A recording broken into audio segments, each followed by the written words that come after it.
Good morning, it's James. I do hope and pray this message finds you and your loved ones peaceful, thriving, and well. Thank you for your time and thank you for your energy. So this morning, I want to do something just a little bit different. I'm going to put out a word, and I would love for you to identify the things that come up for you when you think of this word in relationship to you. The things that you value when you are living this way, and how you feel when you are participating fully in this experience. The word is authenticity. Authenticity.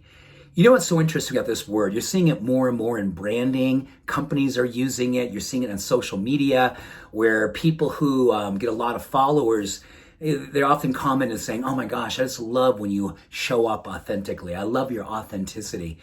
And I love the quote that someone said, in a world where you can be anything, simply choose to be yourself. I've often thought of authenticity as living up to your heart's knowing, like the wisdom in your heart.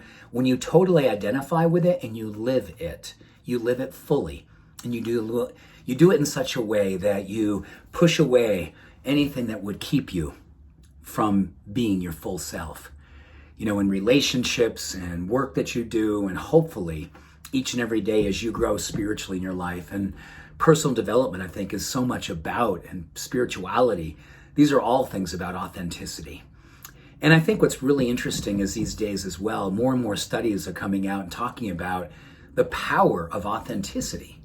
So when we are living our values, when we're living up to our heart's knowing, studies show that it literally lowers incidence for anxiety, it lowers depression symptoms, it helps us to feel more fortified emotionally so we can navigate challenging times. When we are simply being ourselves, we are emotionally, mentally, cognitively stronger. We're more balanced, we're more whole, and we tend to do better in life. When I first learned about authenticity, it was a time when I was really kind of inauthentic in a way that I was really lost. And that inauthenticity was me just searching outside of myself over and over again for who I thought I should be, who I wanted to be, and I kept on seeing the distance between where I wanted to be and who I was presently living as. And this was a time it really came to a head when I was spending time in Asia, India, Nepal, Tibet. And after a very long meditation experience in silence, I had an opportunity to sit with a meditation teacher. This is after weeks and weeks of silence, where I simply had a chance to say, okay, now what do I do? Like, what else would you ask a meditation teacher after all this silence? You're going, okay, now what do I do? And I know it sounds ridiculous. I mean, I look back at that nearly 35 years later and like, gosh, I could have probably come up with something more profound. But that was my authentic self. I was lost. I didn't know what to do. I didn't know where I should go from there. But the meditation teacher was sweet, and he was kind, and he was loving, and he looked at me and he said, Jimmy, be a rose. Be a rose. Now, probably you, like me at that time, you were like, okay, I don't get it. Can you help me with that? I don't understand be a rose. And then he said to me something that will never, ever leave me. It's with me every single day. He said, when you walk into a garden that's full of beautiful flowers, eventually notice when you actually see roses for the first time. Roses didn't yell out to you and say, hey, check me out, I'm beautiful, I'm a rose. Roses just are who they are. And you're brought to them because of their beauty, because of their sweetness, and the fullness of who they are, participating in their roseness.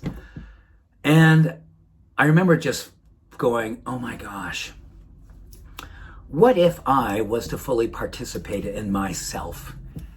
My true self, my loving self, my honorable self, my value-centered self, the self that wants to be kind and open and compassionate towards my heart's knowing.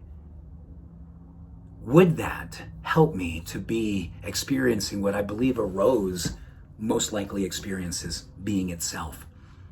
People are drawn to it. People love it. People feel love when they see a rose. Its significance in love is well known. And I do believe when we are living authentically, we are representations of love.